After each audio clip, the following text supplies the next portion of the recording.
What's up, players? Welcome to the Chip Tooth Podcast, episode 21. Chip Tooth Gaming's weekly conversational nerdy news show, discussing all the hot topics of the week in the nerd sphere. I'm your host, Mike Double D Doherty, and alongside me is old trusty himself, Bunyea. It's Destiny Week. It's Destiny Week. Hold on to your feet bags, ladies and gentlemen. We're giving you the hot takes, the hot impressions on the hot game of September. Bunyea. Yee. How are you today, sir? I'm sick, so I'm going to apologize in advance for mouth breathing and coughing. I'm going to do my best to mute myself before I start coughing, but there's nothing I can do about the mouth breathing. Still need to breathe. Can't breathe through my nose. I too apologize for the mouth breathing. I am not sick. I am just fat. Dude, low-key always self-conscious when I'm in a party chat with people that I'm mouth breathing. So on Xbox, they have this cool thing where you can put the party overlay up so you can see who's talking, so who's making the noise. I have it up to monitor my breathing. Wow, dude, you're really hardcore about your mouth noises. Yo, I'm self-conscious, all right? I've always been a chubby kid. It's true. Get fat or get funny. That's what I always say. No, for real though? Okay, so lesson for all you fat kids out there. You cannot afford to be a mean fat kid. The only thing us chubsters have going for us is that we have the physical comedy. We can be the cuddly teddy bear. We can be the funny guy. We cannot afford to be the mean fat guy. You know why? Because the mean fat guys don't have friends. Well, this is funny because this is one thing I always tell people. As a fat kid, in the very early ages of being a fat kid, you have a couple options. Your first option is, I'm going to keep going down this route, or I'm going to change this. And most of the time, I'm going to keep going down this route. Then you have two more options. You can either be the weird fat kid, or you can be the funny fat kid. Those are your two options. Generally. The mean fat kid, I feel like sometimes encompasses with the fat kid. I feel like those are your two options. Those because the mean fat kids are usually liked still sometimes. So when you go the weird one, we all know what I'm talking about when I'm saying weird. I'm saying on his Nintendo DS, not that there's anything wrong with that, a little bit smelly, doesn't really talk to anybody, and everybody thinks he may or may not shoot up the school. The funny fat kid, of course, is what you should take, because like you said, you have the physical comedy, you can be very likable, because you don't have the looks going for you. You're not riding on your looks. Yeah, see, I never knew a mean fat kid in school that had any friends. I don't really know a mean fat kid though. Oh, see, I went to school with a couple of them, and it's like, but okay, those dudes never had a girlfriend. I did. They didn't even have the personality to go, to combat their physique. I did too. I take that back. I did have mean fat kid, but I'd still put them under the weird umbrella. Because they're a little weird. Yeah. Okay. Because at least the ones I'm thinking of are extremely weird. So be the nice fat kid if you're a fat kid. Be the nice, funny fat kid. Everyone likes that kid. Or don't be fat. And then you can be whatever you want. Or that. And people, really only two options here. People will like you. Don't not be fat. Always be a little fat is what I always like to say. Yeah, a little chub never hurt anybody. Not even just a little chub, just the mentality, Yeah, don't be that guy. Don't be that guy who's asking restaurants to pick apart things for you and dissect it and order something completely different. Can I get these fries replaced with quinoa chips? No one likes that guy. Just be able to enjoy some things once in a while. Don't be Chris Barrett is what I was gonna say that, Kyle. I was gonna say that. I told them I would stop making fun of them. They get very offended. Don't go to Pieology or Mod Pizza or Blaze or any of those make your own pizza places and say, do you have gluten-free crust with dairy-free cheese? Don't eat pizza. I'm just kidding. I love Chris. He has allergies. He actually does. So he's not one of those guys that's just like, oh, gluten's so bad for you. No, he's got psoriasis. So it actually, he has an actual disease. Man, Kyle, I stopped so hard in the beginning when I was like, don't be, I was about to say Chris Barrett, but I had to change it to that guy. No, Chris is always going to be the one we poke fun at because let's be real. Like it. Let's be real. He's got the body we all want. I know, that's what I'm saying. That's why I don't get why they get so offended, because it's like, we only knock you down because you have too much going for you, buddy. You need to be on our level. All right? Negative reinforcement. You need to self-deprecate and just feel like garbage some nights. All right? Because the rest of us do. Amen to that, KB. KB, what have you been playing? What have you been up to other than you being sick, sir? Sold our house finally. Don't have another house lined up, so looking like I'm gonna be moving in with my mommy and daddy for a couple of weeks. Yeah. So that kind of sucks.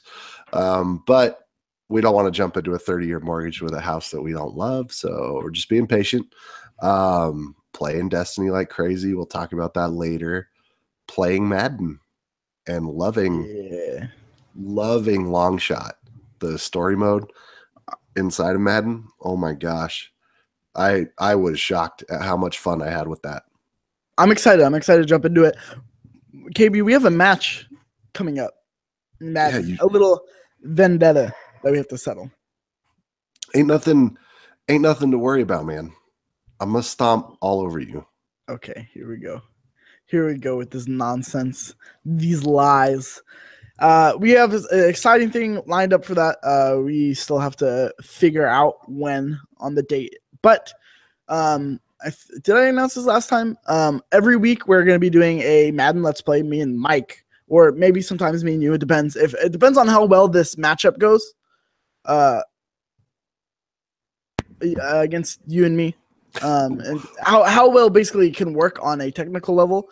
If we can do that, so I could switch you and Mike out for, I think we haven't decided. It's either gonna be the Sunday night game, one of the Sunday night games, or it's gonna be a Monday night game or a Thursday night game. We haven't decided which one, but we're gonna basically predict one of those games. Right. See, I wouldn't be so worried about it on the technical level. I would worry about it being an accurate predictor because whatever team I am that week is going to be up by like 40. I hate you so much. I can't wait. I can't wait, KB. You're underestimating me. I'm the wild card in this, man. I'm not underestimating you. I'm estimating you. I know what you are. You're all talk. You're all talk. God. Here we go. The speed run. Except the man who's never beat me in anything that I've ever challenged him to. You've never challenged me to anything. Yes, I have, sir. Challenged me to Mario Kart on the Wii U, and I beat you. Not Wii U. My confidence for Mario Kart Wii U was never there. Whatever. You're garbage. What was I saying? I had something good, man. It's that cold brain fog. Crap. Some nonsense you were talking about and spewing lies. But so Destiny, Madden, that's what you've been playing. Pretty much. Still playing Splatoon, still having fun with Salmon Run and those cute little squid kids. Yeah, those cute squid kids. Are they squids? Are they kids? Where's the parents? I don't think they need parents. Did they eat all the adults? Maybe this is like the Grapes of Wrath or Lord of the Flies business going on right now. Could be. Or like the Cars universe. You ever think about that? The Pixar movie? Where'd all the people go? Where'd all the people go? There's no people. Who put the street signs there? Who built the buildings? The cars. With what hands, man? With what opposable thumbs? That's good. That's a good philosophical question. That's what I'm saying. They killed all the people. What if a nuclear blast went off and killed all the people, and then it mutated the cars into being cars? Like the talking cars. Maybe that happened, and the cars like absorbed the personality of the person who last drove them. Dang. Hey, that's deep. That's deep. Yeah, who builds the cars? Did we ever get that answered in the Cars universe? Who's the car god? Like, where do these cars roll out of? What garage do they roll out of? It's just some like garage in a cloud, and it's like, ah, here's Lightning McQueen. Interesting. These are philosophical questions here on the Chip Tooth podcast. We like to talk about deep things like the Cars expanded universe. Well, because here's my thing with it. Here's my thing. It's got to be that way where they all come from like one garage, because I don't imagine them giving birth. That'd be wild. That'd be freaking weird, Out man. that tailpipe. Maybe spitting something out of this tailpipe. Shoot, what came out my backside? Oh, God. You're too good at it. Too good at it. KB, I pretty much thing that I jumped into some trying to expand my Xbox knowledge a little bit, so I jumped into I'm trying to go through all the exclusives. Jumped into Sunset Overdrive for a bit. Only for a little bit. And other than that, I've been playing Destiny, which we'll get into later. So I haven't been doing a lot. Yeah, my life is very uneventful right now. Cuphead's coming out soon. Cuphead is coming out soon. So that's going to be the first Xbox exclusive that I buy day and date. I'm going to be there, and I'm excited to play. I showed my wife, and she was legitimately impressed with the way it looked. Yeah, hands on. Yeah, like that. Just that idea amazes me, because I'm an animation nerd. I own all the old Disney movies that I can, or at least that are out. I don't play around with a lot of the new stuff like Chicken Little, Home on the Range. Those don't exist for me. No, why not? First of all, those are two very underrated movies. Those are garbage. Chicken Little is so good. No, but I really appreciate the hand-drawn animation. Like when Princess and the Frog came out, I was stoked, because I was like, all right, like things are starting to revert a little bit. People are appreciating that art. And then they were like, nah, computers, because Princess and the Frog tanked because children are stupid. That's actually a good movie too. Yeah. Disney has some good movies, man. Don't ask my wife about it. She doesn't like it. She doesn't like Princess and the Frog? I'm not going to get into it on here.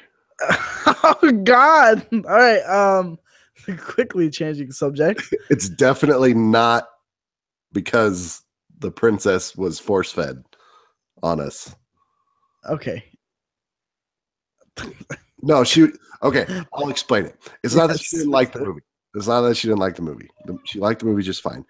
She did not appreciate, like, out of nowhere, here's Tiana in every, like, Disney package of princesses where they were, like, taking out Jasmine and putting Tiana in it. And she was like, what the heck? Jasmine's my childhood. Get Tiana out of here. She didn't like that the princesses from her childhood were getting replaced by this nonsense. That's what happens, man. New nonsense is nonsense. That's what happens. Like, have you heard Taylor Swift's new song? Nonsense. And they push out. No, it's not nonsense. Ugh. Haters. That song really grew on me. Nope. Hate it. The more I hear it, the more I like it. And then the music video sold it for me. Apparently, I can't sing it either, because then we get a copyright strike. Yeah, Jesus. Man, that took forever. That was a pain in the butt. Apparently, my voice is so similar to Taylor Swift's when I'm singing her songs. Look what you made me do. Stop. Look what you made me do. Look what you just made me do. What you made me do. All right. KB. Copyright strike. Get into the Doherty report. Boo doo boo boo doo boo boo. Doherty report. Yeah, it feels wrong without the jingle, but whatever. They could have the jingle. According to the newly released figures, the Nintendo Switch has reached 1.5 million sales in the Nintendo Switch's home country of Japan since launch in March. That's a big number, and to put it in context, it's significantly better than the start of the PlayStation 4 in 2013 when it released. The Switch reached 1.5 million sales after 26 weeks in Japan. By comparison, after the PS4's first 26 weeks on sale in Japan, the console sold around 600,065 units. It took PS4 69 weeks to reach 1.5 million units sold in Japan. Nice. Japan. I'd like to see the domestic sales numbers. Like, I don't think we've gotten a hard domestic number yet from them. Like, we've gotten estimates, but if this is telling us anything, it's got to be pushing, I would say 3.5 here. Easy. Well, in Japan, handheld gaming is a huge factor. Like they are in love with handheld gaming, and I mean the Vita is still alive and well in Japan. So that should say a lot about its market. I think Nintendo just tapped into a market in Japan that they really love and they really like are hardcore into.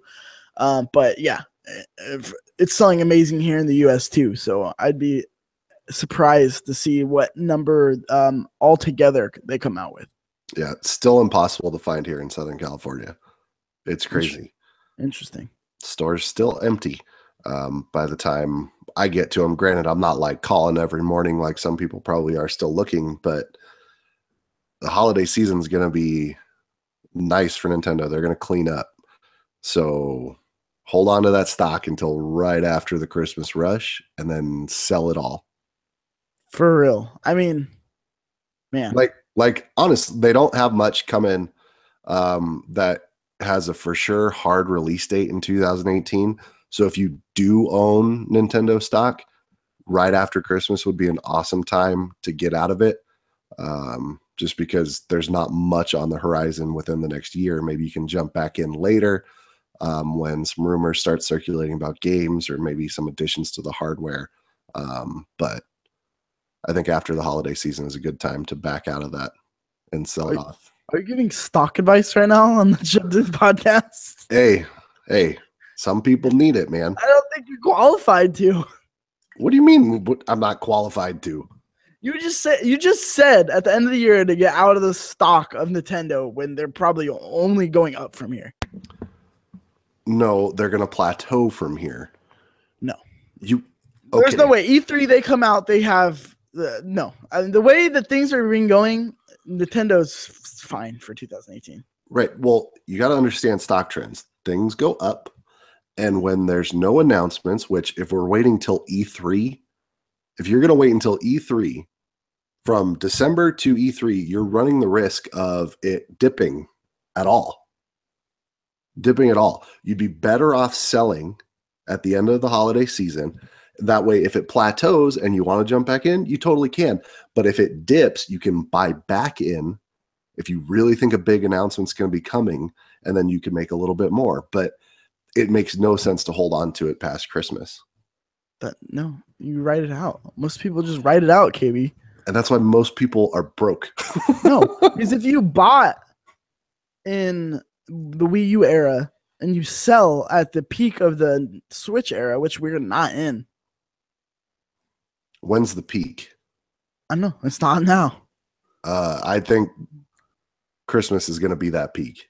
I don't think so. There's no way. You're going to see a mad rush for this thing when the general population is going to be hearing about this thing on Good Morning America as being the hottest selling toy at Christmas, because that's what it's going to be. The stock's going to go up even more. But then that fever pitch, that mania dies down, and there's not going to be, 50 of them on eBay for $10,000 and someone buying them because they're stupid. That fever pitch is going to go away. Well, I don't think either of us are qualified to talk about stocks. So moving on. Rainbow Six Siege has just added 3 new operators, but developer Ubisoft Montreal isn't planning on stopping anytime soon. In an interview with PC Gamer, brand director Alexandra Remy has said the team is hoping to reach over 100 playable characters. Quote, "We are looking at developing the game with 100 operators," he said. "I'll let you do the math and work out how many years that will take. There's no reason for us to stop here. There. At the current rate of 8 new operators per year, that would take Ubisoft another 8 years after the end of the current DLC year to reach 100 operators. Ubisoft previously said the minimum number of operators it wanted in Siege would be 50. After launching with 20 back in 2015, quote, the moment that we hit 50 operators, that's the minimum that we actually want. Remy declared in February this year. The idea that you actually want enough operators so that for each pick you have a choice. Thermite for a long time was not a choice. Everybody had one to pick him in the team, but he was the only one that could breach into a reinforced wall. Introducing Hibana. Anyway, it just gets into brass tacks, so basically. Why? Because you want a different player for each thing. You mean a minimum of 50. When you have 50, that will be when the game is at its peak in terms of strategy. So basically, he's saying you have somebody for everything. And that's the whole point of the 100 operators in Rainbow Six Siege.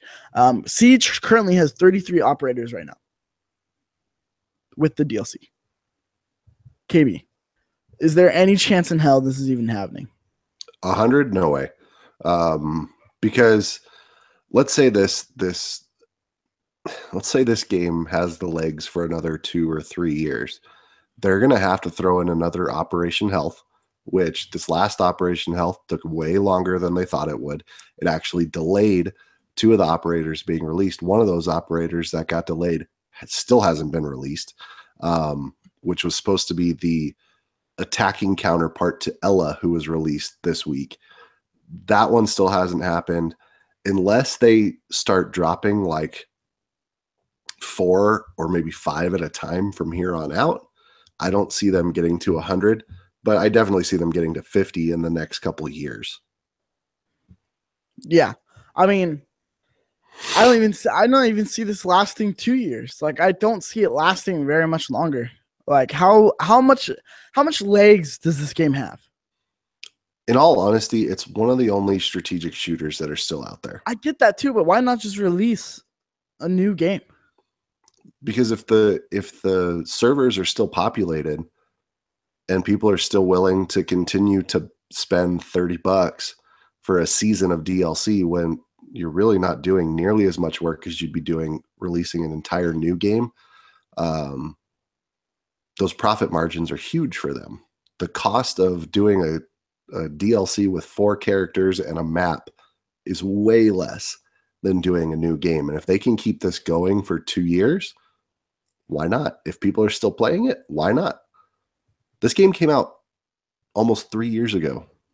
And it's crazy. It is. That's the only reason I see it having legs. If it does have the legs to go another couple of years, is because it is so unique. Like, it is the only strategic shooter like that. Like, there's nothing else like it right now. No, and for me, it gives me callbacks to PlayStation 2 and PlayStation 3 era online shooters that were like, I feel like first person shooters are much more casual than they used to be. It requires a lot of thought. If you want to win, you can't just run in like some people and throw grenades around and bash open windows, because then you get your entire team killed, or maybe you kill the hostage, which happens a lot. But it's one of those games that forces you to slow down, and I think people just love it. It's a solid shooter. It really is. The mechanics in it are solid. Like, does it have hit marker issues sometimes? Absolutely. Every shooting game does. But the overall gameplay of that, I don't know if they're going to be able to top it. Maybe they can replicate it with a new game, but I don't know. I'm going to be interested too. I think at 50, I think they're going to release another physical copy of the game as the complete edition or whatever. Like, I could see the game getting some legs that way too if they re-release it with, like, okay, you get all operators. Right. Well, and even then, every time they do a new season, they do a free weekend to get people maybe that haven't played it yet, to get them into it, and it reinvigorates that audience. It does, and like you said, it does. It really does remind me of a PS2, PS3 era shooter where, like PlayStation was doing different things with shooters because Xbox had the shooter niche down with Call of Duty and Halo and Battlefield. Like those were very associated with Xbox. Like the traditional shooter is a very much is an Xbox thing. So PlayStation was doing all these different things to try to change up the shooter formula. So that's when we got things like SOCOM. That's when we got things like Killzone and Resistance, like different types of shooters. Yeah. Say what you want about SOCOM Confrontation. That was one of my favorite all-time online shooters. So good. One of my favorite all-time. And I know it had a mess of problems. I know that it was janky as all get out, but man, did I not pour hours into that thing. Dude, man, that's one thing I want to see come back. I wish that they never closed Zipper Interactive, the developer behind it, because that's one thing I always say. People give me crap all the time, but when I had my PS3, my game for a while was MAG. In the same way that you're like, I understand it has flaws. I understand MAG has flaws. I understand it wasn't the pinnacle of shooters. I get that. That game was fun. That game was extremely fun. When you're putting 200 plus players onto a map, like that's impressive. Like say what you will about the game, that's an impressive game. Yeah, it's a bummer that a studio like that closed. I'd like to see them kind of reinvigorate that franchise. We'll see. SOCOM 4 was garbage. Like if people and here's the thing, SOCOM 4 came out right before the PlayStation Network nonsense that happened. Oh man. The worst possible time to release shooters, they released two of them. Two of them. Yeah, and that killed SOCOM for me because what? That was like 3 months. That was the year where Sony was firing on all cylinders as well.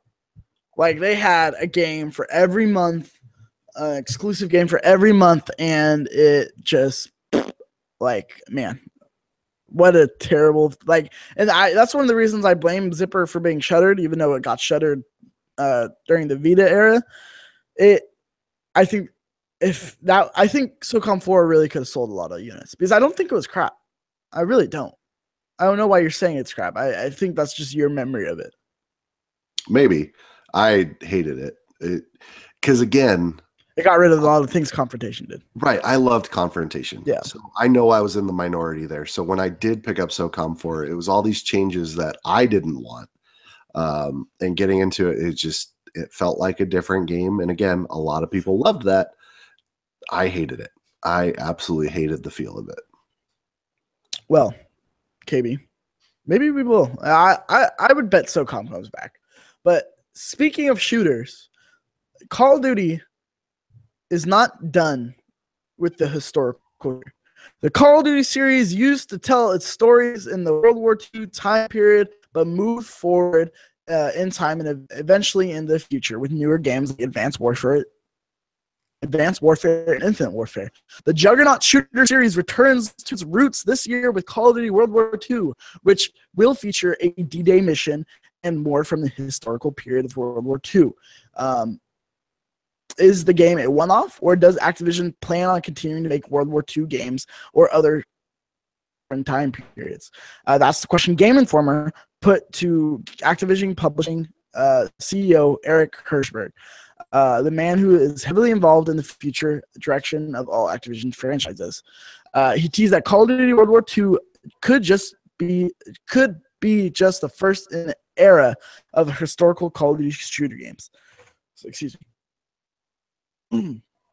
Well, I can't reveal things. Quote. Well, I can't reveal things on the slate that are several years off, he said. But no, I don't necessarily see it as a one-off. I think that the World War II and historical settings more broadly are rich territory, and I think there's every possibility that could be an area that we can explore more than once. The newest Call of Duty games, Call of Duty Infinite Warfare, Call of Duty Black Ops 3, and Call of Duty Advanced Warfare were all set in the future. Hirschberg said part of the reason why Activision pushed into the future was because players were becoming fatigued with historical setting and wanted something new. However, Infinite Warfare underperformed, and Eric Hirschberger said in that interview that we might have had one more feature game than we needed. And then he laughed, referring to Infinite Warfare. Not to make any comment on the quality of the game from last year, but I think while there are a lot of innovations and a lot of new fun stuff players got to do, it was one too many feature games. He admitted. KB. Is Call of Duty now going to milk the historical shooter? Yes, and they should. They need... I want to go back. I've said this to you in personal conversations, and I've said this to multiple other people. For me in high school and junior high was the height of these World War II, these historical shooters. I learned more, and this is not a knock on my teachers necessarily. I learned more about American history, or at least that time period, and what that war was and the realities of it. I learned more about World War II from those video games, specifically a game like Medal of Honor or the Call of Duty franchise. I learned more about World War II from those video games than I did through the textbooks that I was assigned to read. I learned more about the battle in the Pacific Rim more than I read about in my textbook. It's amazing how little information is actually out there about these operations, about these battles, about these leaders of armies of both sides and how it all shook out. But Call of Duty extensively lays all that out in their storytelling, and they don't leave a stone unturned, which is pretty amazing to me. No, I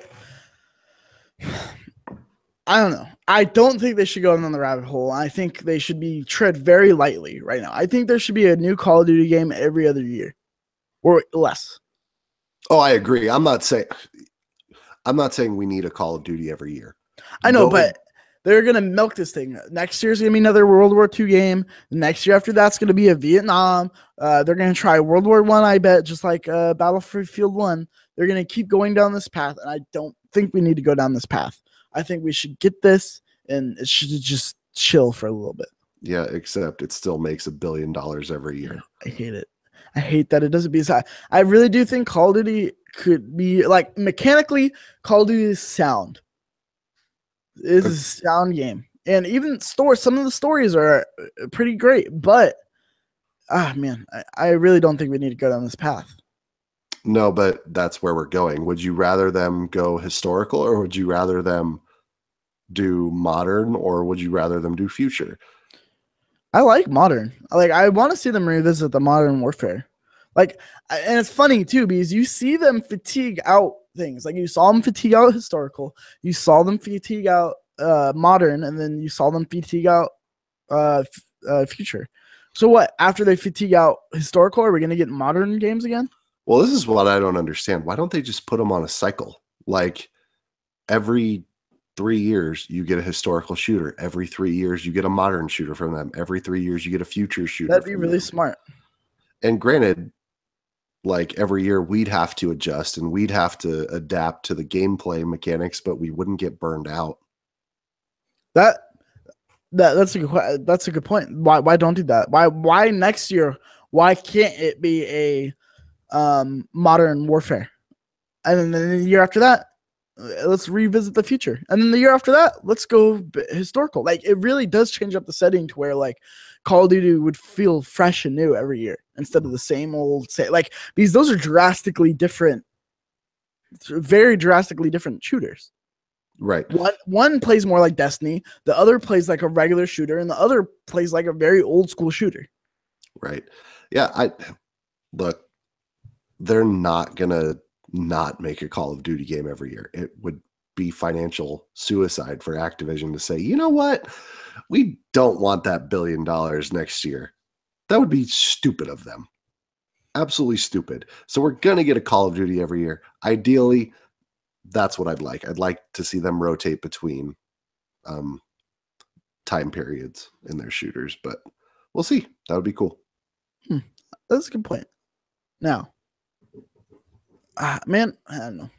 I don't know what I want for Call of Duty. I'm burned out on Call of Duty. Like, no matter what the period, like, there's, like, we've talked about this before in another podcast. There's too many shooters. There's like I don't know what's gonna win Best Shooter of the Year, like at the Game Awards this year, because literally Wolfenstein 2, there's Destiny 2, there's Call of Duty, there's I know there's more. I know I'm missing them, but I know there's like a crap ton of shooters this year. Like when does like I don't even know where I was going with this thought, but I've lost my thread. That's okay. I don't know. I'm all for shooters. You have Battlefront 2 coming out this year as That's well. it. Yeah. But let's be real, that's not going to be in the race for best shooter. I think it might. I don't know. It's really hard to like judge the accuracy of the shooting mechanics of a blaster. No, I don't think that's what they're judging it off of. I don't think that's what qualifies a best shooter. Well, what qualifies it then? Because the shooting genre is about shooting and the mechanics of shooting. Wait, did you hear about breaking news? Did you hear about the earthquake in Mexico right now? No. There's a tsunami heading toward LA right now. This world's a crazy place, man. What is going on right now? Y'all better make your peace with God. Let's just put it that way. What is going on in the world right now? Things go down, man. Sorry, that was just breaking. That's scary. All right. Sorry, next piece of news. This one I put it on the docket just because I'm personally excited about. Sony has revealed a new set of translucent PS4 controllers, seemingly inspired by similar see-through pads released on the original PlayStation 20 years ago and the PS2. The new DualShock 4s are all semi-transparent, and they come in 3 color variants: crystal blue, red crystal, and white. A white crystal. The trio boasts the same features incorporated into the most recent DualShock 3 models, meaning they have a light bulb on the top of the touchpads and are able to communicate with the PS4 directly using USB connectivity. Blah blah blah blah blah. All 3 models launch in Europe on October 17th. After initially revealing that the new PS4 controllers for Europe only, Sony has announced that the new range will also come to the US. The crystal one, which is the white crystal one, is exclusive to GameStop in the region. Red crystal is exclusive to Best Buy, and blue crystal is exclusive to Walmart. Each one costs $65 in the US and will arrive in the region in September. Though Sony is still yet to reveal whether they are set to come to Australia. So, I'm excited. Have you taken a look at these, KB? No, I have not. Go ahead and click on that link right there. Click on that bad boy and go check these things out. They remind me of my childhood, sir. The crystal controllers are the jam. They are the hotness, and I want every single one of these. I have 4 PS4 controllers though, so I don't really need them, but they look so good. They're the hotness, KB. And especially that blue one with that baby blue backing and that like blue front, and the red one. Oh man. At very least, I think I'm going to get the blue and the red one. They are, I mean, they just remember because that's how it was on the PS1. That's how it was on the PS2. PS3 didn't have one because it very much was like the cool controller. Like you had the cool controller. Yeah, I don't care. Just like you didn't care about my Joy-Cons, you turd. At least the Joy-Cons look cool, though. Like I was able to say that. Yeah, no, I like the white one. The red and pink Joy-Cons are the hotness. If I'm being honest, I like the white one better than the red and blue. Also, wanted to update. The tsunami warning is not for LA. It's for Mexico, Guatemala, Panama, Honduras, and Ecuador. It was an 8.1 magnitude earthquake. That's freaking nuts. Nuts. That's crazy. Sorry, sidetracked. No, I mean it's important. I hope everyone's safe. Pretty sure no one listening to us is down there, but No, but still praying. best wishes to everyone down there. Yeah, sending prayers. And I know some of you don't think that it matters, but some of us thinks it changes things. Hold on. Sorry, I'm getting distracted. And finally, or no, not finally. I forgot you added that story at the end. FIFA 18 is launching on the Switch simultaneously with its PS4, Xbox One, and PC counterparts and last-gen counterparts. But because EA's somewhat short-lived support of portable FIFA games and Nintendo consoles in the past, some fans worried this would be the first and last football game available on the console. However, in an interview with GameSpot, FIFA supervising producer, I'm not even going to try to pronounce his name, I'm going to just call him AL, said he believes the series will return to Switch after FIFA 18. When asked whether we will see more FIFA games on the Nintendo's new console after this year's edition, he replied, quote, "I think we are going to see more FIFA on the Switch in the future." Elsewhere in our interview, LAL stated he believes FIFA 18 on Switch is the best portable FIFA we have ever done, and also addresses criticism of the Switch's version lacking some of the modes you've seen in the PS4 and Xbox One versions of the game. The Journey is a mode powered by Frostbite, the engine that the current gen versions of the game run on. It only exists because Frostbite, they are not separate. You cannot just put that in the Switch without making a whole new Frostbite engine. So because this doesn't have Frostbite, it doesn't have the Journey. When asked if the future edition of FIFA on Switch could include the mode, AL replied, "If we have moved to the Switch, the game over from Frostbite, then it could happen, yes. But I don't know if that's going to happen. Frostbite is a very different beast." KB. It looks like EA is all in on the Switch. Yeah, which is awesome. People being upset about this is silly to me. You're not getting current gen games and all they have to offer on the Switch. Let that dream die. It's just not that powerful. It can do a lot for the little console that it is, and it's an impressive piece of hardware, but let's be real. People thinking that this is going to run PS4 and Xbox One games this early in its life cycle are insane. Maybe at the end of the life cycle, it'll be able to run stuff that was running at the beginning of the Xbox One and PS4. No, it's that way. I'm just saying, like, at best, that's what we're looking at here. And people want that now. And it's like, that's not happening. Yeah, it's year one of the Switch. Like, it released this year. That's crazy. That's craziness to me that it released this year. That seems like it released last year, the Switch. The fact that they're supporting it is a good sign. And on top of that, I think that like we see things like the WWE coming over. Are we going to see Madden come over? Like, these are it's exciting times. Like, it seems like EA is in because of how well the Switch is selling. So they are going to do everything in their power to make sure that they have something for the Switch. Yeah. And I think a lot of studios are going to be following suit, just like Ubisoft did with Mario vs. Rabbids, and EA jumping in and, making their sports games. I think you're going to continue to see studios do this because we are seeing those sales numbers consistently high month after month. As the Switch's life cycle continues, developers would be nuts to not offer something unique on the Switch console at this point.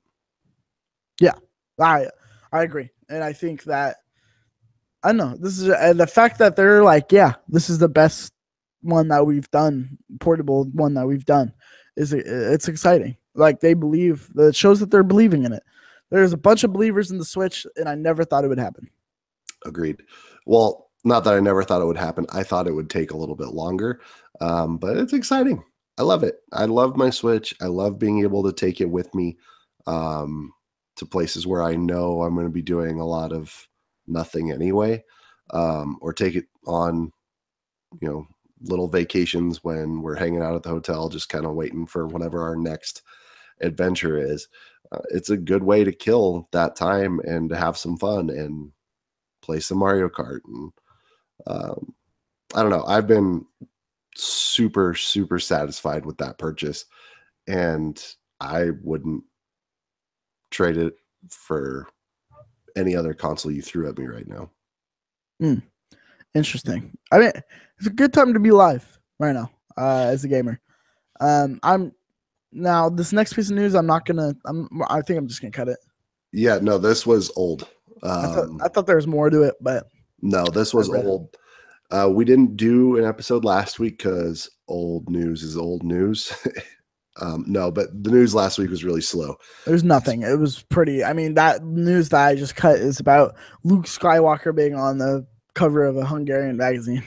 Yeah, in all black, which is cool. But seriously, that was one of the top news stories from last week. So really slow news cycle last week, and it just happened to stay on the dock.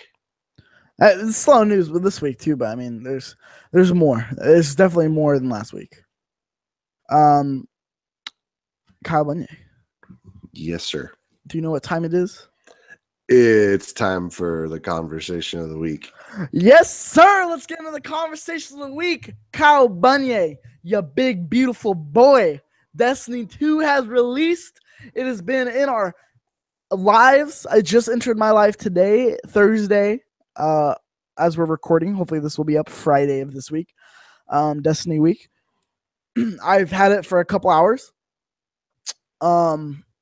Since I'm the one with the least Destiny experience, this is my first Destiny. This is my first foray into the franchise. I got this on Xbox, not like me, for those of you who know me. I don't really basically, Xbox has become my first person shooter machine, is what I found out after looking at my games that I own. Right. That's because that's what we all play on Xbox is the first person shooters. So it feels better too. I do like the controller feels better for a shooter. Yeah, I agree. But anyway, I digress. So, KB, I played it. I'm not far into it. My impression so far, Destiny 2, fun. It's fun mechanics. Like the shooting in it, I don't know what they do, but shooting stuff in it is incredibly fun. Yeah, I'm having a blast. It's that solid Bungie shooting mechanic. No, because there's the thing. I didn't feel this way about any of the Halos. Really? None of the Halos felt this good. Like, this is above and beyond any shooter I've ever played in terms of shooting, like just solid mechanics. This game is phenomenal. Is this how it was on the last one, the first one? Yeah, the mechanics were extremely similar in the first one. Obviously, you have some new guns to play with in this one that changed some things up, and those new guns, the mechanics on those new guns are locked down tight. But yeah, similar mechanics.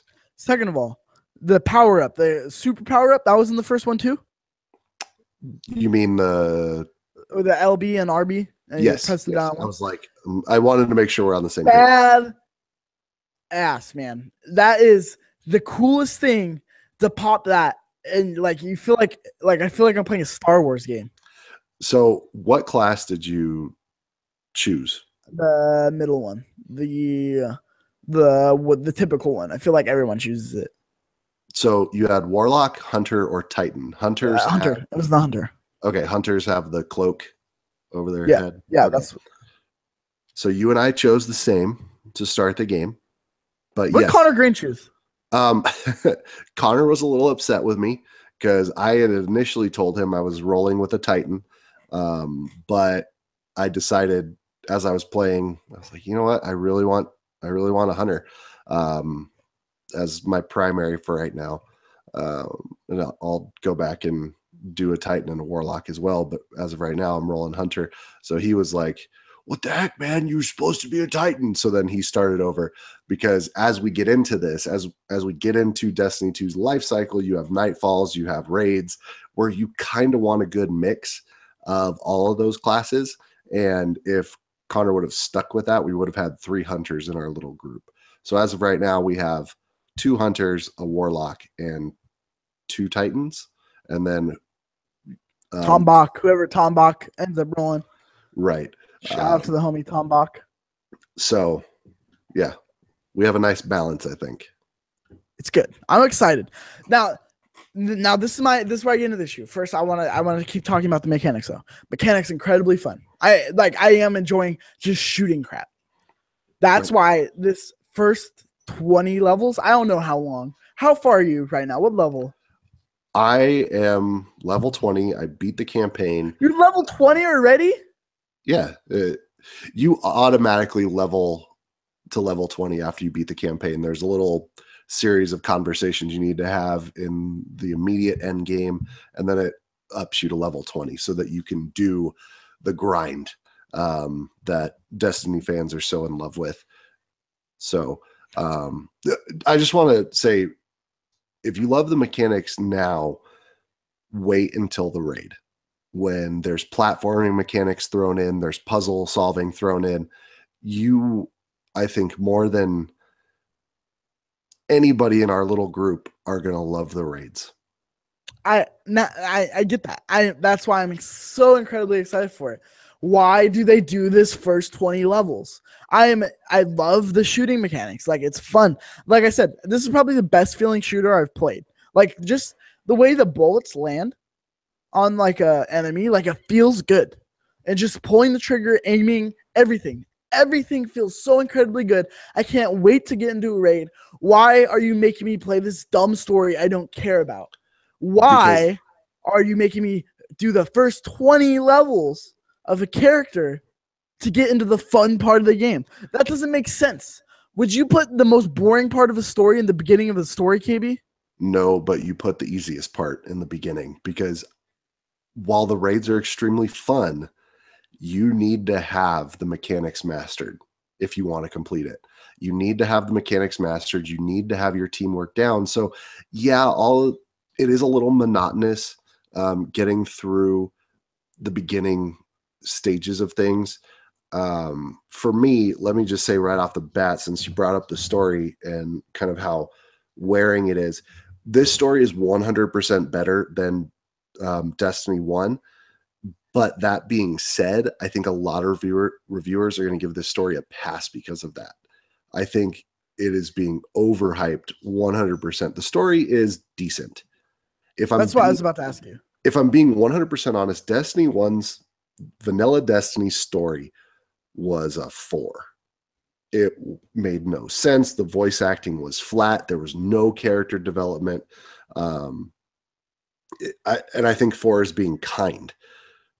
That being said, Destiny 2, I wouldn't put it over a 7. We get a little bit more character development. We get a little bit more insight into each of the different classes, each of the Vanguard classes. So you get a little bit more of Zavala and Cade 6 and Ikora.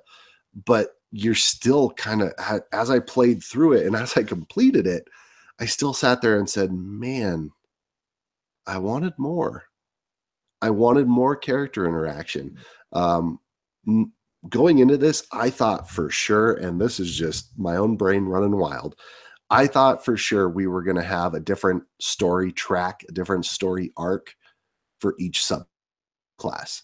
So my initial thought was, when the tower was attacked by the Red Legion, that for whatever reason, if you signed up, like if you started as a Titan, that you would be isolated and separated from everybody else with Zavala, who's the Titan Vanguard. And you would have a story arc to follow with him. And then maybe there would be a story arc to follow with Cade 6 if you were a hunter. And if you were a warlock, there would be a story arc to follow with Ikora to bring everybody back together. So there would be something different for each run. I was a little disappointed with that, because I feel like there was an opportunity to do that, especially as the story progresses and you go out and find the Vanguards and you see the situations that you kind of show up in. It would be kind of nice to, like, all right, well, how did they get there? Could we have followed each of these Vanguards to these planets? That would have been a lot of fun. Like I said, there was much more depth to the villain this time around. Dominus Gaul. You get a lot more backstory into him, a lot more insight. He actually has motivation that you believe. So that's good. But again, I still wouldn't give the story over a 7. The story was very mediocre. That's why I'm asking you. I want to try to do it without headphones in, but honestly, at this point, I really just want to put headphones in and just grind. I want to get to the end. I don't want this. It's one of those things where it's like the only reason, because most of the times, this is my biggest problem when I'm in this gaming slump that I've been in, is I start a story like I did with Sunset Overdrive, and I get a little bit in and I lose interest. Like I just like nothing really grabs me. Nothing's like there's no amazing story. Like blah blah blah blah blah. Like Uncharted Lost Legacy, I'm gonna play because I like those characters. Right. But if we're comparing those two, don't compare those two. Oh no, don't I'm not. Compare Uncharted. I'm just saying that's what gets me in is like, okay, that's why I'm gonna sit down and play an Uncharted game is because they get like I care about those characters. There's something I care about. And these other games, I don't care. And so like I don't care about this Destiny story. I'm about to just put in Joe Rogan and just grind it out all night because I don't want to be in this anymore. I cannot wait to be in this. There's a couple times like I took a nap. Like the first mission in the game, I was like, man, playing this tired. Like I came off so salty. Like before the hour before recording this, I played another hour of it. So I basically essentially played 2.5 hours before this podcast. That first hour, I wanted to go to sleep. After the hour, I was like, I'm done. I was like, I don't want to play this anymore. This is a dumb game. This is an incredibly meh game. I woke up from my nap. I turned it on. I asked myself, what do I like about the game? It's the mechanics.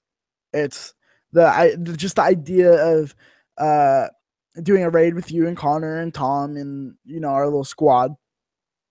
But it's so incredibly boring. I don't want to be in this. I don't want to do this. It's really leaving a sour taste in my mouth. Right.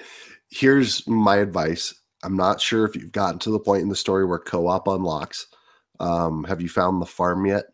Yeah. Okay. So you should be there. Yeah, because you already have your light ability. You already have your super ability.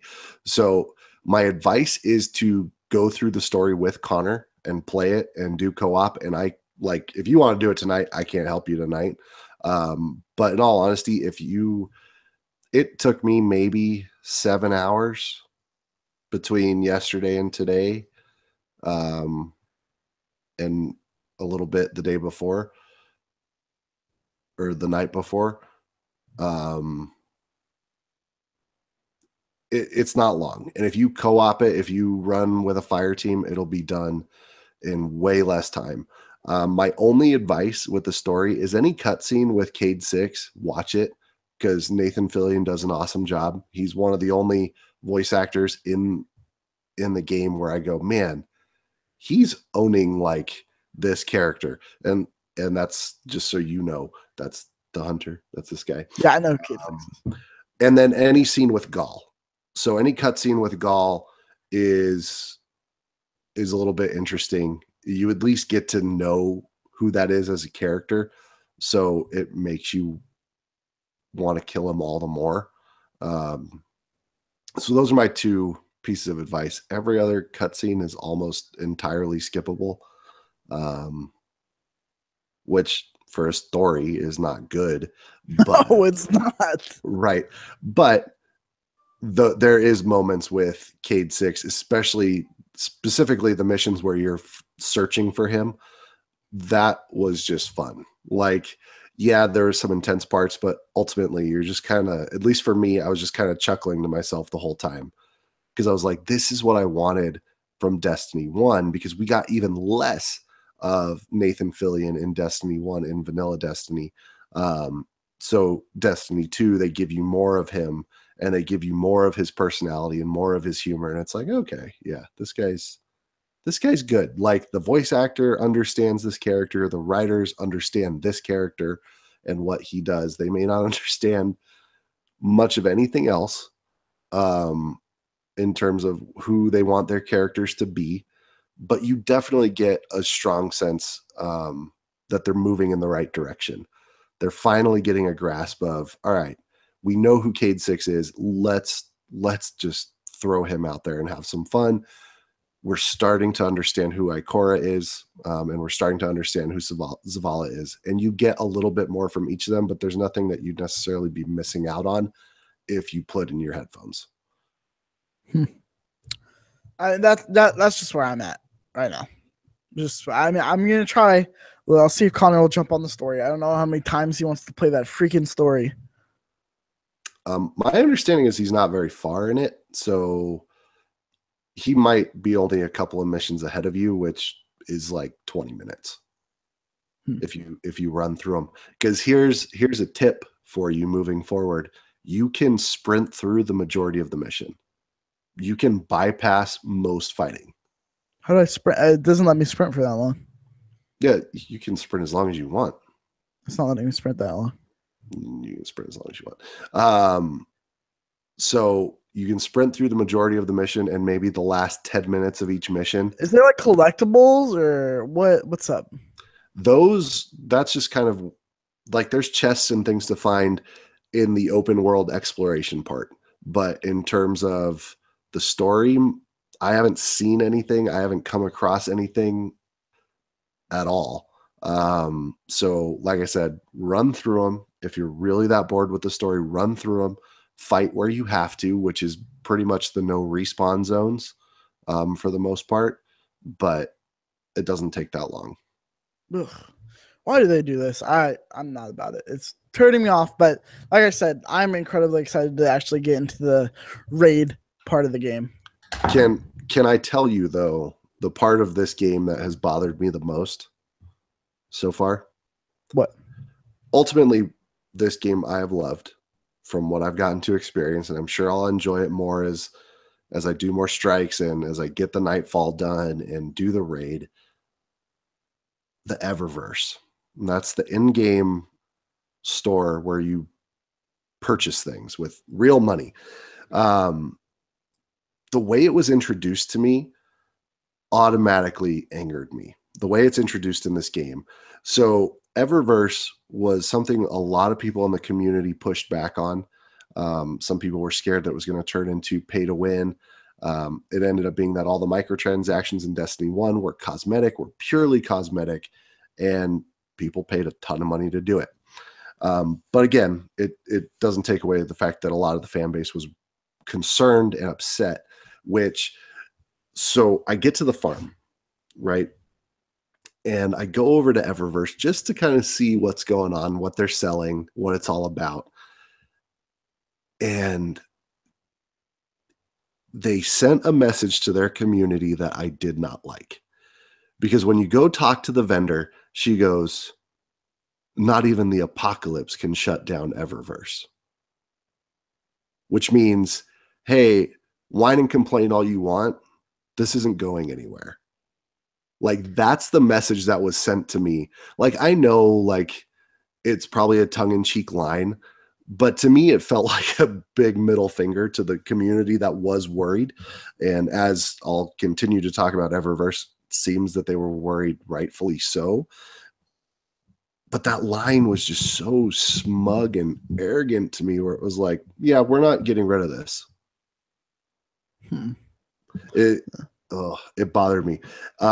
Because even after that, when I'm looking at what they're selling, I'm like, they're selling ghost shells, which in this game, they're cosmetic. But in Destiny 1, you could get a different ghost shell that would up your light level. In Destiny 2, it's called your power level. That's the big number in the upper right hand corner on your character screen. That used to up your light level. In Destiny 2, the ghost shell is purely cosmetic. But one thing I noticed, and a lot of people are pushing back on social media, and I think this is going to be changed Tuesday of next week when they do their reset. I don't think they're going to wait because people are upset. The shaders in the game are freaking consumable, which means you get one use per shader, which is nonsense. It's nonsense because of how often you are rotating armor. Even in your post game, even in the post story game where you're doing the Nightfall and the raids, you're constantly rotating armor based on necessity. So if you want a cohesive look, you have to use these consumable shaders over and over again. And they came out today, the director of Destiny 2 came out today and said, well, there's a lot available. You'll get shaders pretty consistently in drops in the post-game content. But, it's nothing to worry about. Let me pull up the tweet exactly, because when I saw this, I was like, you are nuts, man. You are absolutely insane that this came out of your mouth. And it sounded like something that came maybe at a meeting with Activision. Maybe Activision told them this. But he had a 4-tweet thing. I'm going to just read the fourth one because I was just like, this is nuts. With D2, we want statements like, quote, I want to run the raid, trials, or go back to Titan to get more of its shader. So they're saying we want our consumers to say we want to go back and do these things so that we can get the different shaders, because he was saying there's each region has a variety of different shaders, which is cool, which in Destiny 1, each activity had a variety of different shaders, which was awesome. But they're missing the point of why people are upset. People are upset because they don't want to run the raid over and over again to get the same shade, to get the same shader over and over again, because they need it, because they used that shader on a piece of armor that's no longer relevant or useful to them because it was underpowered. People are upset because shaders were a reward that you got to keep, and now you don't get to keep them. I think by Tuesday, this upcoming week on the reset day, it'll be fixed, because I think they are getting an insane amount of backlash for this. They got enough backlash to the point where the director of Destiny 2, the day after the launch, when everybody's raving about how awesome your game is, you have this black cloud over your head. Right, this stupid black cloud that you didn't need. They can say all they want that, well, you'll have an abundance of shaders. With how much you rotate armor, if you want to consistently have a look that you like, that fits like your character, you're going to have to burn through those shaders. And someone, I think, Jim Sterling, I was watching his response video to this, and he said, there's people out there going, well, it's just cosmetic. It's just the shaders. It's not going to affect the gameplay. And he goes, that's nonsense. The look of your character determines, for a lot of people, how invested they are in that character. Like when you have the customization options that you have in Destiny 2, where you do have the freedom to apply different shaders to each piece of armor, which I thought was awesome, because they didn't do that in Destiny 1. It was, here's this mass shader that you apply to all your gear, and it all has this particular color scheme. You can mix and match color schemes in Destiny 2, which is nice. But again, you're using those shaders, and one of the easiest ways to get those shaders back is going to be through Eververse, is going to be through microtransactions. So they are just playing on people's desire to have a character and people's obsession with customization, and saying, well, now you're not getting permanent shaders through the game. You're getting temporary ones, you're getting consumable ones, and you can buy more through Eververse, which to me is a really dangerous precedent. That's and I know, so sketchy. To me, I get like some people are going to be like, well, you're overreacting, and I may be. No. But in all honesty, my hunter right now looks like a 5-year-old got dressed in the dark. Like his leg armor is brown, his chest armor is red, his cloak is green, and his helmet is yellow. Like, I'm not making that up. My guy looks ridiculous right now. And it's because I haven't gotten enough consumable shaders to do anything with. Yeah, I mean, I don't think you're overreacting. I mean, as dumb as that sounds to me, because one, when I'm in there, I will not care about how my character looks. But I get it. To Jim Sterling's point, he's right. The way people's characters look, the way people's characters look, the way people's characters look. Sorry, it took me a little while. That shows how invested they are in the story. It's the same thing with me and PlayStation trophies. You know, my trophy level shows how into it I am.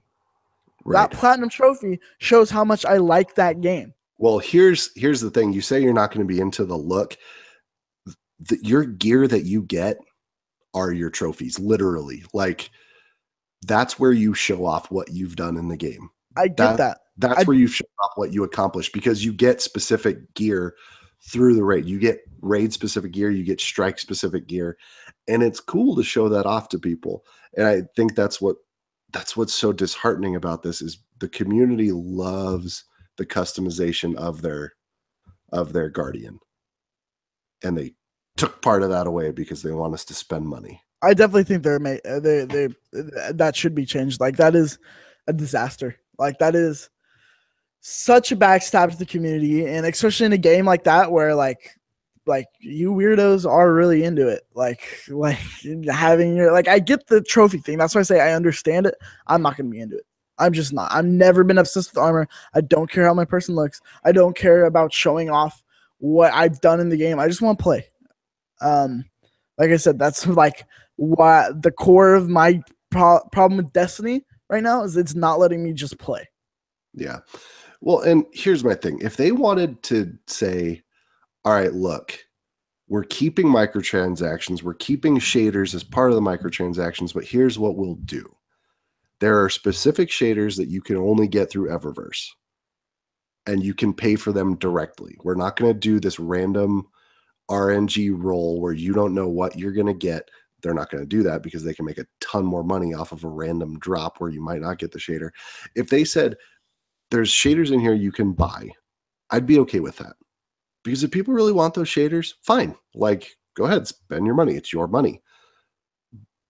But what they're saying is, if you want to keep your Guardian the way you want it to look, you're going to have to be spending your personal money. Or play a bunch of times. Right. Which is ridiculous. That's even a like, just give the people what they want. Like, why? Yeah, exactly. Why have this black cloud over your head on an awesome launch week when you don't need it? Why bite the hand that's feeding you right now? Right. And this to me, Bungie was sitting around the table. The heads of Bungie were sitting around the table with the heads of Activision, and Activision pitched this idea, and Bungie went, "That's a bad idea. We're going to get some crap for that." And of course, because Activision pays the bills, who loses that battle. I don't necessarily think that. I think this is all Bungie. Really? I really do. I really think that they sat down and they thought this would be the best way to go about this. I really don't think Activision had a part in this. I don't think making it consumable, there's no way they sat there and said, making the shaders consumable is the best way to go about this. I totally, like I said before, I love the way that you can mix and match shaders to different pieces of armor. I love the fact that I can put a shader on my gun. I hate the fact that shader that I earned disappears, and I don't get to use it again unless I find it again. And for rare shaders or yeah, that's ridiculous. It's dumb. Or legendary shaders, what's the point of even collecting it then? Yeah. Well, what's the point of using it? Like, again, because Destiny 1 came out 3 years ago, and we've had multiple expansions. We've had multiple raises in character level and light level. So we're constantly updating and changing our armor and getting new armor. But maybe we want to keep that armor the same color. Why is that not okay? Why is it not okay for us to hold on to the legendary shaders that we earned playing your dumb game that we spent $100 on? You spent $100 on. Well, I'm just saying, like, the majority of the people that stuck through Destiny 1 spent a minimum of $100. A minimum. And the people who are going to stick through Destiny 2 are going to spend a minimum of $100. They're going to stick through it for the next couple years. And you're saying that those people that are giving you their hard-earned money, not giving, you've earned it, you've made a great game, but let them keep some things that they've earned while playing your game. Why change that aspect of the game when it wasn't broken? Right, because to me, this is a slippery slope, and maybe Destiny 3, they say, hey, those exotics that you try so hard to earn, those exotic weapons, they break down over time. Yeah, that's a problem. And then the gun will go away, and then you have to go earn it again. Or there's this awesome thing you can do with the Eververse Trading Company that makes the gun more durable. Yeah, that's dumb. It's a slippery slope. It really is. Then it really does become pay to win in a way. Yeah.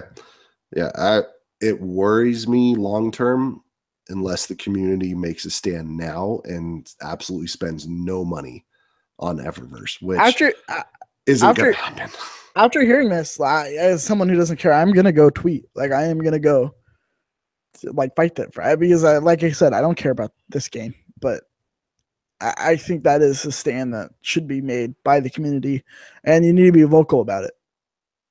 Yeah, my initial tweet about it, and granted, they probably saw it and brushed it off because it's just one voice in the thousands right now. But I was just like, shaders are consumable. Like, seriously, shame on you. And then I did the cool gif of Spider-Man setting someone in a corner and saying, go to your shame corner. But it seriously is shame on you. Like, people are spending their hard-earned money on your game. Let them keep the rewards they earn in your game. Agreed. Yeah, that sounds like a disaster. That's dumb. I'm upset about that. Because I know if I really cared about that and they pulled some crap like this on the sequel, then I would not be having it. Well, KB, final thoughts on Destiny 2. Great game. If you played Destiny 1 and hated it, watch some YouTube videos, see what they've changed. They've changed quite a bit. It feels better. It looks better. The story's better. Give it a chance. Maybe don't jump in at the $90 level. Jump in at 60 like I did. Right. Jump in at 60, see if you like it. I guarantee you'll at least enjoy it for the time until the next expansion comes out. Yeah. My final thoughts on it. Incredibly fun gameplay. Like, shoot it. I've never shot anything more satisfying in a game than I have in Destiny. The story sucks. It's boring. It's a boring game. But I think if you get past the boringness of it, I think there's a lot of fun to be had, especially if you have a group. If you don't have a group, probably don't buy this game. Yeah. Speaking as someone who soloed the story, I definitely wished I had my fire team with me. It just didn't work out. Our schedules didn't match up. That's fine. But yeah, if you're planning on playing this game solo, I still say this game is not a game that's designed for players to play by themselves. Yeah, if you don't have a group of people to play this game, I wouldn't be playing it. If I didn't have KB, Kyle, and Tom, and our little fire team, I would not be playing it. I would not be finding this game fun. I wouldn't even be suffering through the story. I just wouldn't bother with it because it's not my kind of game. But because I like my little fire team, I'll play. That's right. That's right. So if you don't have a group, I wouldn't bother with it. I would not bother with this game. Shooting's not that fun. Yeah, and Crucible is mediocre online multiplayer. It's fine. It's serviceable. But if you're one of those people that's purely an online shooter and you love playing online shooting games solo, this isn't your game. What's Crucible? That's the multiplayer. That's the online PvP. Oh. So they have like a Call of Duty. Yes, they have online PvP. Really? Yes. And does it level up your person? Yeah. Yeah. You can level up your gear through that as well. But like I said, Michael finished the story because it's the easiest way to get to level 20. Yeah. It's the fastest way to get to level 20. If I don't play the story and I get to level 20, can I skip the story? Yeah, you don't have to play the story at all. So if I just did the PvP, It would got take to level 20. It would take you a lot longer because PvP experience earned is based solely on your performance. Crap. Doing the missions, they just give you a large chunk of XP and say, "Here you go. Here's a participation trophy." I'm not looking forward to tonight. Like this is not how a game should feel. Okay. Just revert back to junior high. Stay up all night with Connor Green. Both of you can munch on Doritos. Best friend in the business. And drink Mountain Dew and finish the story. And then the three of us can go do the Nightfall. How many raids are there right now available? Oh, there's only one raid. And it's not available until Tuesday.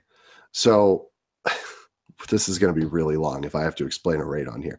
So available post story are the strikes and the Nightfall, which is one of the strikes, but set to an insanely high difficulty level. And that's the raid. That is not the raid.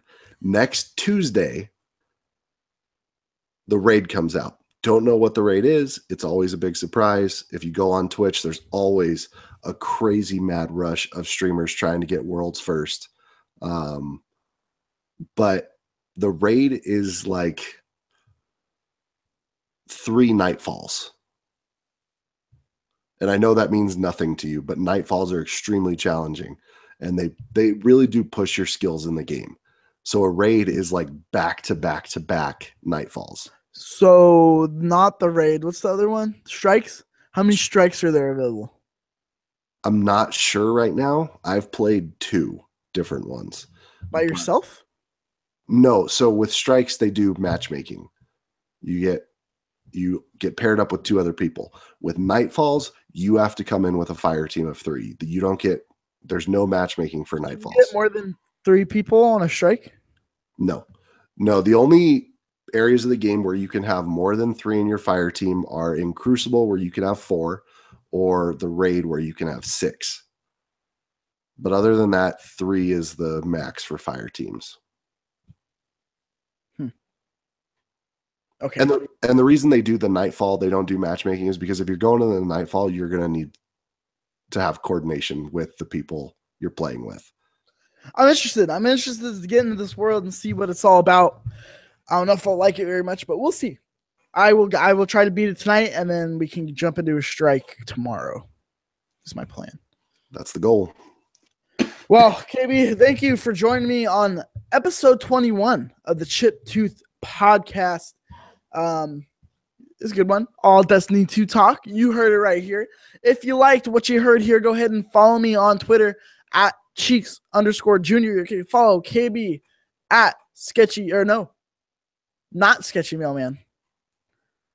No. 8_bit_dad. Yeah, so 8-bit dad on everything. Everything. Except for what? Except for Facebook, because nobody uses Facebook for anything. So you just have 8-bit dad on Facebook? No, I don't have 8-bit dad on Facebook. You should get a Facebook before someone buys that. Whatever. So YouTube, Twitter, that good stuff. All that good stuff. Big things are coming from KB, and I'm excited for him, and I'm excited to be along on the journey with him for whatever he's doing next. So follow him, 8_bit_dad. Dang it, I have to change your graphic tonight. Yeah, you do. I hate you.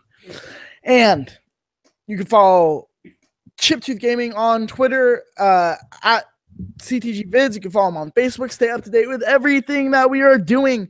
I should have put this in the beginning, but there's an awesome Let's Play right now with a crossover of OK Beast. Ian Pascal joins me as we do the blindfolded Twitter challenge or Tetris challenge. It's a lot of fun. I had a lot of fun editing that video. I think it's pretty funny.